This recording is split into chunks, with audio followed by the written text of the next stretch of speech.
John, पहले जाना चाहेंगे इस फिल्म को लेकर के एक अलग ऑडियंस तैयार हो चुकी है, एक अलग तरीके की लोगों के जहन में काफ़ी सारी बातें चल रही है, वो क्लियर पहले आपसे जानना चाहेंगे कि उनका अगर आप कर सकें कि लोग कह रहे हैं कि टेररिस्ट से रिलेटेड है, रॉ एजेंट बने हैं, क्या है ये फिल्म पूरा मुझे बताइए।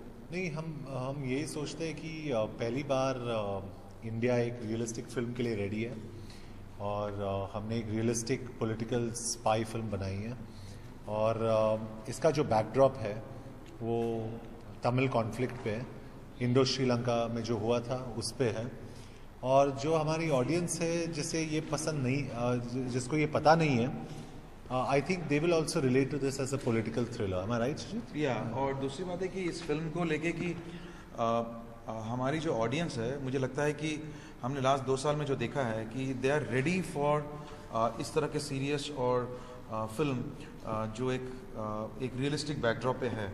सो हम लोग तैयार हैं उसके लिए। हम लोग सब हॉलीवुड में या यूरोपियन फिल्म में ऐसा देखते हैं और हम क्रिप करते हैं कि हम क्यों नहीं बनाते ऐसे फिल्में। सो ये हमारे लिए वैसी एक कोशिश है, एक स्टेप उस तरफ जाने के लिए, एक ऐसा रियलिस्टिक फिल्म जो आपको 2 घंटा एंगेज कर ले। बिल्कुल, लेकिन इस एक और रियलिस्टिक इंसिडेंट भी जुड़ा हुआ है सबके रियल लाइफ से कि राजीव गांधी के संग जो कुछ भी हुआ था, उसको लेके भी काफ़ी लोग के सेंटिमेंट्स हैं, तो क्या किस तरीके से दर्शाया गया वो सब कुछ इस फिल्म में? जी, पहले तो ये बताना चाहता हूँ कि जब भी मैं एक यंगस्टर था, मई 22 को जब भी मैं उठा घर में, नहीं 22 मॉर्निंग मैंने वोक अप, मेरे आँख में ऐसे कुछ पानी गिरा यहाँ पे, तो मैं ऊपर देख के मैंने मॉम को देखा, वो पर्दा खोल रही थी और रो रही थी, तो मैंने कहा क्या हुआ? बोला कि नहीं, राजीव गांधी की हत्या हुई कल रात को, जो 21 मई 1991 में हुआ था। And I think that impacted our lives pretty deeply. पहले तो कैटेगोरिकली मैं ये कहना चाहता हूँ कि this film is a work of fiction, लेकिन हमने ये जो पॉलिटिकल बैकड्रॉप है और ट्रू इंसिडेंट्स है, उससे हमने काफ़ी इंस्पिरेशन लिया है, जो बहुत ही ज़रूरी था। लेकिन रिस्पॉन्सिबल सिटीजन्स होने के नाते we have also portrayed that in the most responsible manner, right? We have not taken any sides, nothing here. और मैं ये कहना चाहूँगा कि ये फिल्म जॉन ने जो कैरेक्टर इसमें किया है वो है एक इंटेलिजेंस ऑफिसर का, जिनको आर्मी से अपॉइंट होते हैं, और हम पूरी फिल्म को इनके आंखों की तरफ से देखते हैं, हम लोग इनके पॉइंट ऑफ व्यू से देखते हैं। सो ये जब कवर्ट ऑपरेशंस के लिए जाते हैं वहाँ पे श्रीलंका में, और वहाँ अपने ऑपरेशंस करते वक्त उनको पता लगता है कि एक बिगर कॉन्स्पिरेसी जो है इंडिया को थ्रेट कर रहा है, और उसमें से एक बहुत बड़ा जो चीज़ था वो था एक असैसिनेशन प्लॉट, और वो किस तरह से उसको चेस करते हैं, उसका फिक्शनलाइज वर्जन हमने प्रेजेंट किया है।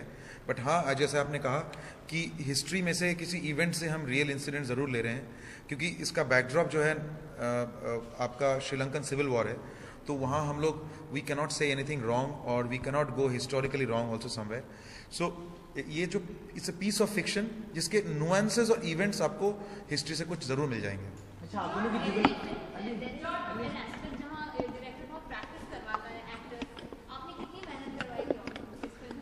देखिए, हमने मेहनत से ज़्यादा हम लोगों ने बहुत डिस्कशन किया है, बिकॉज मुझे लगता है कि आधा एक्टिंग जो है वो आदमी के दिमाग से होता है। सो अगर आदमी को क्लियर हो किस बैकड्रॉप पे फिल्म कर रहा है, तो इसमें जॉन को काफ़ी नॉलेज थी कि सिविल वॉर में क्या था, क्या हुआ था, इंडिया कैसे जुड़ गया था। सो इसके बारे में काफ़ी नॉलेज थी, एक रॉ ऑफिसर कैसे काम करता है, इनको काफ़ी नॉलेज थी उसके बारे में। और हमने इस फिल्म में पहली बार वही दिखाने की कोशिश की कि एक एक्चुअली एक स्पाई रॉ जो कैसे काम करता है। वो ट्रेन से जंप नहीं करता है, एक हाथ से 5 आदमी को नहीं मार देता है, वो नॉर्मल ऐसे ही हमारे बीच में भी कोई होगा रॉ का, हमको नहीं मालूम होगा। सो ऐसे ही नॉर्मल होते हैं, और किस तरह से लाइफ को, जैसे आप और हम फिल्म बना रहे हैं और वो कॉन्स्टेंटली हमारे कंट्री को प्रोटेक्ट कर रहे हैं, हमको नहीं मालूम है, और हमारे बीच में ऐसा होगा जो कंट्री को बचा रहे हैं, कितने लोगों से बचा रहे हैं हमको नहीं मालूम है। सो ये फिल्म ऐसा ही है, हम सारा दिन मॉल में घूमें, पार्टी करें, फिल्म देखें, लेकिन हमारे रॉ ऑफिसर्स हमारे देश को बचाते हैं। इस फिल्म को हमने वही दिखाया है। मैं अगर बात करूँ रॉ ऑफिसर्स की, तो रॉ ऑफिसर्स कई सारे हमने बॉलीवुड में ऑलरेडी देख लिए हैं, जैसे कि कई सारे अर्जुन रामपाल हो, इरफान हो, सलमान हो, कई सारे। तो जॉन, आपको किस तरीके से ऑडियंस एक्सेप्ट करेगी ना एज ए रॉ ऑफिसर, और ये रॉ ऑफिसर कैसे रॉ ऑफिसर से अलग है? नहीं, पहले तो मैं मिलिट्री ऑफिसर हूँ इसमें, और मेरा जो पोस्ट है वो मेजर का है, मेजर विक्रम सिंह। और उस ज़माने में मिलिट्री के जो ऑफिसर्स थे वो फॉरेन कंट्रीज़ में भेजे जाते थे फॉर कोवर्ट ऑपरेशंस। तो I think the story is based on a military officer who send in to the intelligence unit. तो मैं टिपिकली एक रॉ ऑफिसर नहीं हूँ, एक मिलिट्री ऑफिसर हूँ। जॉन, आपने कोई खास तैयारी की है आपकी तरफ से इस कैरेक्टर प्ले करने जी, शुजीत ने सिर्फ इतना ही कहा कि उसे वो टिपिकल जॉन अब्राहम की बॉडी नहीं चाहिए इसमें। ही सेइंग जो फोर्स की बॉडी थी या शूट आउट की body, he saying you should look like a intelligence officer, क्योंकि आपको एक क्राउड में घूम जाना चाहिए। You should not be present in a crowd. तो काफ़ी कोशिश करा हम लोगों ने, and I think we were pretty successful. John, अक्सर आपकी फिल्मों में आपका बाइक फ्रेम भी दिखता है, तो इसमें भी कहीं आपका बाइक फ्रेम है, ऐसा कुछ दिखेगा, कुछ स्टंट्स करते नजर आए? नहीं, this is not that kind of. ये action packed drama, action packed वाला फिल्म है, लेकिन ये बहुत ही रियलिस्टिक एक्शन पैक्ड वाला फिल्म है। मैंने जैसे कहा, ये वो फिल्मी जेम्स बॉन्डिश एक्शन वाला फिल्म नहीं है। ये बहुत ही realism, real choppers, real gun fights, real moments आपको मिलेंगे।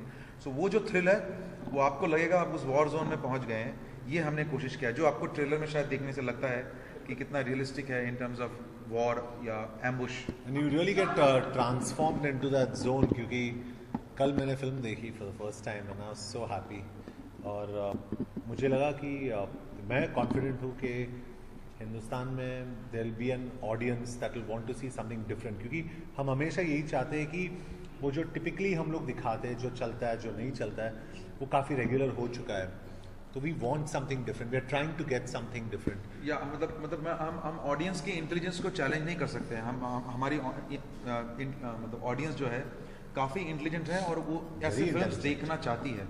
वो ज़रूर 100 करोड़ की फिल्म देखना चाहेगी। हम भी चाहे हमारा फिल्म भी करे, जो भी बिजनेस करे, लेकिन एक ऐसा भी ऑडियंस है जिसको हम ऐसे ही नकार नहीं सकते, जो अच्छी फिल्म भी देखना चाहती है। अच्छा,